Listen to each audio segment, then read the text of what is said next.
Hey there, welcome back to our YouTube channel. Today I'm about to teach you how to add music to Instagram post after posting. So it is going to be a very simple and easy step-by-step tutorial. So feel free to watch the video till the end, and with that being said, let's get straight into the video.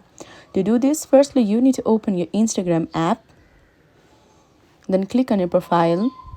If you ever want to add music to your posts, you'll have to simply find the particular post, click on it, and on the three buttons on the top right corner, click on it, and here you see delete option, delete it.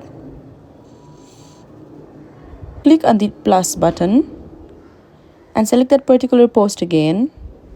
Next button, here you can select any of the filters and click on the next button. And here you see add music button, so add this music, done. And you can write a captions, click on the OK button and share. So in this way you can share your Instagram post by adding a music. That was it for today. Thank you for watching.